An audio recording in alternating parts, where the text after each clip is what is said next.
Fala pessoal, vamos começar o PQR dessa semana, o Pergunta que eu respondo. A gente abriu a caixa de diálogo na sexta-feira, justamente por esse momento complicado que a gente está atravessando nos mercados, e a gente acha que é legal usar aqui o PQR para poder te ajudar nesse momento, saber o que fazer, né? E todas as perguntas foram de investidores que estão preocupados com o momento, então vamos dar atenção a isso, porque é importante a gente se pronunciar e ajudar você a atravessar esse momento complicado. Então, não vamos perder muito mais tempo, roda a vinheta e vamos direto para as perguntas.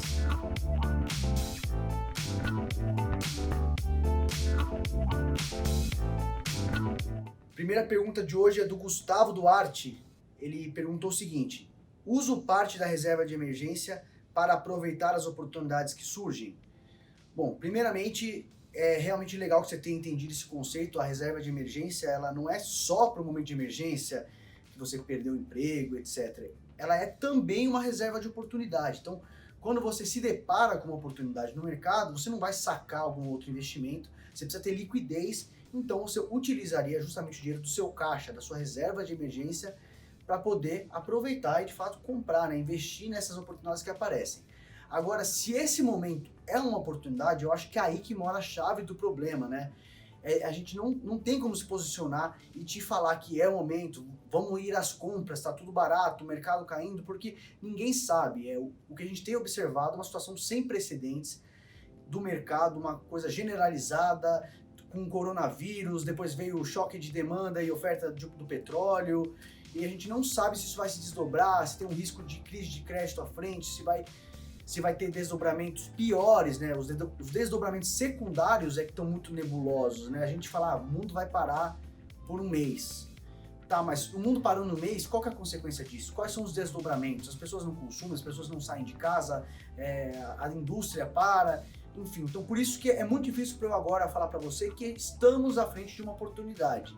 Mas o que eu diria para você, e a gente vai passar para as outras perguntas que também estão cobrindo um pouco esse assunto, mas o que eu diria para você é que você está certo de ter liquidez nesse momento, ter a reservinha ali de oportunidades e esperar um pouquinho. Vamos aguardar um pouquinho para saber o que fazer. Obviamente, se você não estiver alocado, você não tem nada de investimentos, eu acho que você teria sim que entrar nesse momento, porque se o mercado se desdobra para um cenário positivo, você precisa surfar esse momento de alguma forma. Se você não estiver alocado, você não participa da festa. Então vamos seguir aqui para as próximas perguntas, que eu acredito que vai ficar um pouco mais claro esses conceitos que eu estou querendo passar para vocês no vídeo de hoje. A segunda pergunta é do Daniel Bank. Ele falou: tenho o fundo de ouro do BTG e quer saber se compra dólar também, porque ele tem o BTG USD, que é o ouro mais dólar. Então, eu acho que você deveria ter os dois, tá? As proteções se dividem entre fundo cambial e ouro. E para esse ouro, eu gosto do ouro mais dólar. Então, para eu te dar uma diretriz, primeiro que não tem uma regra de bolso fixa para você fazer, mas eu acho que você deveria dividir as suas proteções entre dólar e ouro, e eu gosto dessa parte de ouro ser também dolarizada. Então, põe assim, vamos dizer assim, põe 2/3 em fundo cambial e 1/3 das suas proteções em ouro mais dólar. Eu acho que é uma boa diretriz que você pode seguir. Com certeza você vai encontrar pessoas que têm opiniões diferentes, essa é a minha opinião, segue um pouquinho a linha do que a gente aqui na Empíricos tem falado, mas não há uma regra de bolso para você dividir. Você pode dividir da maneira que você preferir. Eu prefiro um pouco mais de dólar do que ouro e eu gosto do meu ouro também dolarizado, né, como uma dupla proteção. O Pedro Neves pergunta o seguinte: novas quedas acontecerão? Pedro, indo na linha da primeira pergunta que eu respondi, nós não temos como saber. Eu acredito que sim, tá? Eu acredito que piora mais antes de melhorar, justamente porque a gente está começando a ver algumas curvas de novos casos crescendo exponencialmente em alguns países realmente decretando finalmente, né, esse estado de calamidade, tomando providências mais incisivas, né? Europa agora fechando fronteiras e não deixando mais nenhum avião chegar até o território europeu. Então eu acho que assim, as pessoas ainda não se deram conta do quão grave isso pode ficar. E justamente por ter essa possibilidade na mesa, a possibilidade de piorar, porque você deve estar preparado para os momentos, né? A gente tem, vamos pensar assim, não sei se você estudou estatística, você se lembra dos conceitos de estatística na escola? A gente tem aquela famosa distribuição de Gauss, né? Distribuição normal, que é uma curva em formato de sino. Até o pessoal da edição pode até colocar mais ou menos como que é o formato dessa curva. Então, quando a gente tem uma distribuição normal em formato de sino, a gente tem um leque de possibilidades à frente. E é lógico que a maioria da convergência está na parte central dessa curva de sino, mas a gente tem que considerar os extremos. Então, do lado direito, que seria o lado positivo desses desdobramentos, o que a gente teria?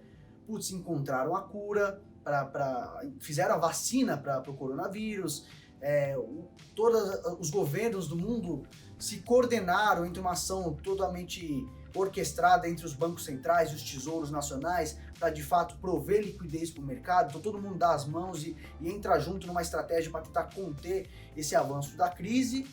Então assim, você teria um cenário positivo à direita do seu gráfico, que é as coisas se resolverem e aí a gente pega uma alta e o mercado volta rapidamente para o patamar que a gente tinha saído.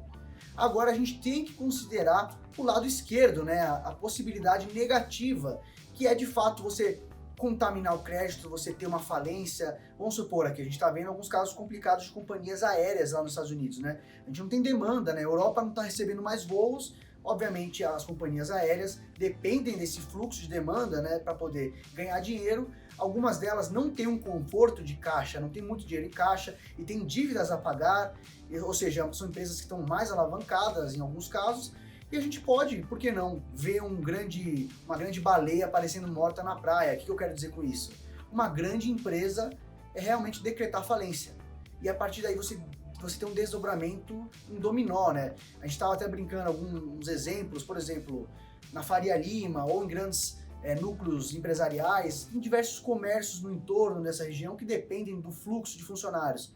As empresas estão parando e decretando home office. A gente está aqui na Empíricos, o home office oficial começa amanhã. Eu estou gravando a sala aqui na central de atendimento da Empíricos e no momento que eu falo para você, a sala está vazia, porque é uma medida de segurança fazer com que os funcionários não fiquem se deslocando e se concentrando em lugares fechados. Então, os funcionários da Empíricos oficialmente, a partir de amanhã, terça-feira, né, eu estou gravando esse vídeo na segunda, estão ficando em casa de home office como uma medida de segurança, porque é sério o negócio. A gente tem um risco de que piore muito.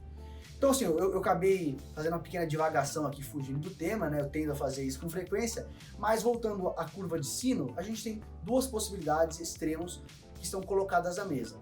Vamos se preparar para as duas situações. Vamos ficar sim alocados em bolsa, em ativos de risco, porque a gente pode pegar um movimento de alta, mas não é hora de loucura, não é hora de socar todo o seu dinheiro da reserva ali, porque a gente não tem essa clareza de ver que é uma oportunidade. Ao mesmo tempo, dado que existe uma possibilidade de uma crise de crédito generalizada, de recessão e tudo mais, como que a gente se protege disso? Aumente consideravelmente a parcela de proteções no seu portfólio, tá? Aqui na Empíricos a gente fez esse movimento. O Carteira Empíricos, que é a nossa carteira principal da casa, acabou de aumentar para 30% em proteções. Eles permanecem comprados em bolsas, né? O direcional de exposição em bolsa está em cerca de 10%, mas então está se preparando para os dois cenários. Se a gente resolver rápido, ainda tem alocação em bolsa, a gente consegue virar a chave com velocidade e voltar a ficar otimista e mais comprado em bolsa do que a gente está agora, mas ao mesmo tempo, se der errado, tem ali 30%, uma fatia robusta de proteções para poder atravessar esse cenário de incerteza e quando a gente conseguir ver uma clareza maior, a gente vai se posicionar com mais força, com certeza. Eu acho que eu acabei respondendo diretamente a pergunta aqui do Bruno, né? Que ele diz o seguinte: é o momento certo para começar a investir? Dado que temos essa incerteza, eu expliquei aqui na pergunta passada, não é momento de loucura. Mas se você está falando em começar a investir, quer dizer que você não tem nada em alocação. Então, já que você não está exposto, aí eu acho que sim, você deve começar a sua alocação sem loucura, comprando parcelado, tá? Então desenhe o seu asset allocation.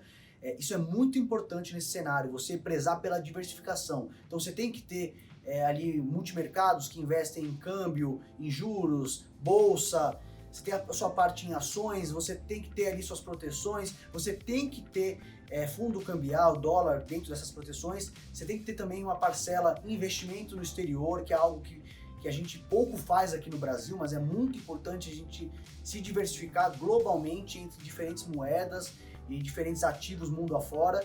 Então assim, se você não tem nada, eu desenharia esse asset allocation, começaria com uma exposição em bolsa, você pode começar moderado, 10% de bolsa, 15%, mas compra parcelado, não soca agora, compra um pouquinho essa semana, espera um pouquinho para ver como fica, compra mais um pouquinho semana que vem, vai observando os movimentos dos mercados, continua mandando suas perguntas aqui para o nosso PQR, porque a gente vai conversar semanalmente para tentar te ajudar da melhor forma.